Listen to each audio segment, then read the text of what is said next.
How's it going, everybody? It's Warren. Welcome back to the Cosmic Wonder. And the Falcon and the Winter Soldier reintroduced Sharon Carter to the MCU. However, by the end of the series, we found out that this wasn't exactly the same Sharon Carter that we knew from before. And that's what we're going to be talking about in this video, and how it could actually mean something very, very big.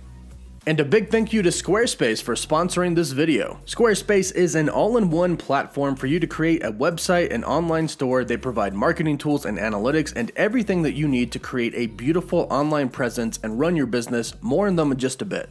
The last time we saw her was in Captain America Civil War, where she was actually helping out Steve Rogers, Sam, and Bucky. And the last time we left her in Captain America Civil War, yes, she was helping out Steve, and that was kind of breaking the rules. She loved her job, working for the government, working to make the world a better place. Now, ultimately, she believed that Steve was doing something for good, so she didn't mind helping him out and getting into some trouble for it. But that Sharon Carter that we left off with in Captain America Civil War is very, very different than the one that we had in the Falcon and the Winter Soldier. And big spoiler alert, if you have not seen the ending or the post-credit scene of the Falcon and the Winter Soldier, you've been warned. Spoilers coming. In the post-credit scene of the Falcon and the Winter Soldier finale, we learned that Sharon Carter was indeed the power broker, which kind of came as a surprise on many different levels. And one of the reasons why it was such a big surprise is because Sharon Carter was a really good person dedicated to serving her country. She was following in the footsteps of her aunt, Peggy Carter, who was an absolute hero to her. She looked up to her a lot, which is why some things don't really make sense. There are some things that aren't necessarily lining up, which leads me to believe that Sharon Carter could actually be a SKRULL. That's right, I don't think that this is the real Sharon Carter. And I think there were a few clues along the way in the Falcon and the Winter Soldier series pointing towards Sharon Carter in the Falcon and the Winter Soldier being a SKRULL, and I'll explain everything in this video, including who Sharon might have been calling in that post-credit scene and where the real Sharon Carter might have been through this entire time. If we take a look at Sharon Carter's role as the power broker, we see a few hints leading us towards the fact that she could be a SKRULL. Throughout the show, we are led to believe that the power broker is a huge player in Madripoor. And the power broker, or Sharon, is. It seems like the power broker essentially runs Madripoor. And as we're in Madripoor, it seems like everybody knows who the power broker is. But here's something odd. If the power broker is so big and well known and also very powerful, then why did people attack Sharon at the docks?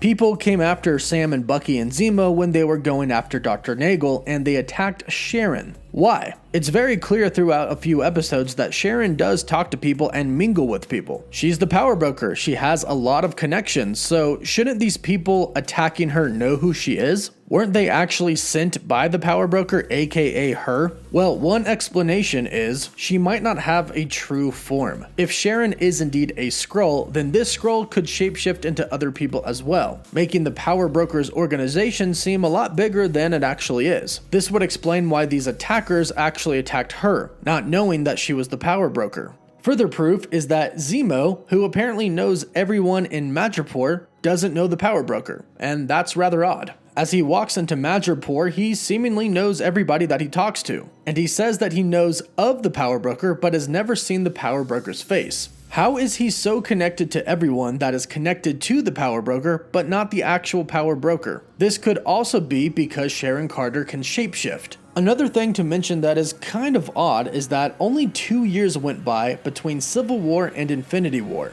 In Civil War, Sharon got Steve's shield and Falcon's wings, making her an enemy of the state, and then she apparently went on the run and started her journey as the power broker. That's not a lot of time that went by. Now, if she built up this giant empire in 2 years, kudos to her. But let's not forget that Sharon Carter was snapped. She was one of the victims that got dusted. This was confirmed in Avengers Endgame, where they were looking at the monitor that showed all of the dusted victims. So if she did indeed build an empire within these 2 years, she was gone for 5 years after that. And to still have an empire 5 years later when she was gone for that entire time doesn't really make sense, especially if you consider the fact that Sharon Carter, as the power broker, was helping Carly, and Carly and her group of people were around during the snap. They existed during that 5-year period because that's when they believed that life was actually better. Now, The Falcon and the Winter Soldier takes place 6 months after Avengers Endgame, where everybody came back. 6 months is not really enough time to build an empire, so how could Sharon Carter be helping the Flag Smashers if she wasn't around during the blip, during those 5 years where everybody was gone? This is another reason why I believe her to be a SKRULL. I think Sharon Carter actually was dusted and a SKRULL took her place. And the reason why any of the Avengers couldn't find her is because the SKRULL, anytime they got by, would shapeshift into a different person. That is, if any of the Avengers actually did decide to look for her.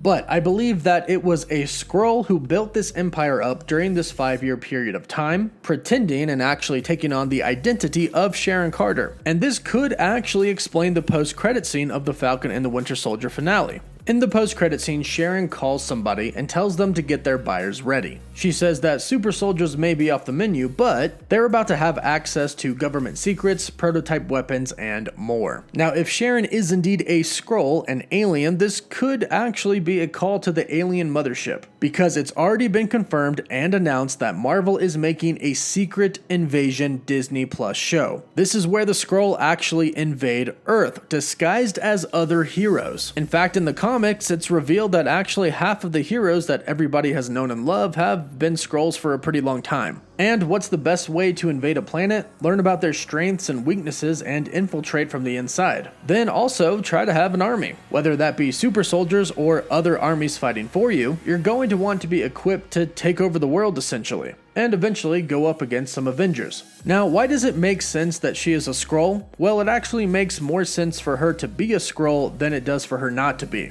Again, the Sharon that we saw in The Falcon and the Winter Soldier is so different than the one that we have known in the MCU. Just think about this for a second. Sharon Carter was the niece of Peggy Carter, and she absolutely loved her and adored her. She's the reason that she went into her field, started working for S.H.I.E.L.D. and then the CIA, and she taught her to be true to herself. Just listen to how Peggy affected and impacted Sharon by how she talks about her in her eulogy for her in Civil War. Even if everyone is telling you that something wrong is something right, even if the whole world is telling you to move, it is your duty to plant yourself like a tree, look them in the eye and say no. You move. It doesn't seem like Sharon would just betray all of her values and her country. She knew what she was doing by helping Steve in Civil War. She knew they'd come after her. This all doesn't add up to a person who would betray her country on a huge level, which is why I really do think a good explanation for this is the fact that she could be a SKRULL setting up Secret Invasion. But if this is true, of course the real question is now, where is the real Sharon? And of course I'll answer this. And again, a big thank you to Squarespace for sponsoring this video. If you are looking to build an online presence and start a website or an online store, Squarespace makes it super simple for you. They offer custom templates that you can choose and simply put your own information and pictures into. And they also offer custom video embedding, which I use to put my YouTube videos on my website. And if you are trying to drive traffic to your online store or your website to get your name out there, their traffic overview analytics will help you gain insight into the top traffic sources, products, and other key traffic sources to help you gain insight on how to drive more traffic to your website. Head to squarespace.com for a free trial, and when you're ready to launch, go to squarespace.com/thecosmicwonder to save 10% off your first purchase of a website or domain. So where is the real Sharon? Again, it was said that she was snapped. So a girl who was already on the run gets snapped. What happened when she came back? Well, if this Sharon Carter is a SKRULL, then the real Sharon Carter most likely realized that her identity had been taken. And she is definitely going to look into that. And she knows Nick Fury and has contacts to be able to get in touch with him. And Nick Fury has been working with the SKRULL since Captain Marvel, so I wouldn't be surprised if she is actually working with Fury to figure out why some of the SKRULL are now bad and are trying to become powerful characters on Earth and control global and political happenings. And as I mentioned, the MCU is going to have to lead into Secret Invasion because we know that's coming, and I think this could be how it starts to get set up. And it may just be a coincidence, but Secret Invasion is about to begin filming, so the timing for this is kind of spot on. on. But this is just my theory. What do you think about this in the comments down below? Do you think Sharon Carter could be a Skrull and possibly be setting up Secret Invasion? Let me know what you think in the comments down below, and don't forget to subscribe so you don't miss out on any of the latest videos. Don't forget to give the video a like, and for live updates you can follow me on Instagram and Twitter. As always, thank you all so much for watching. Woof woof.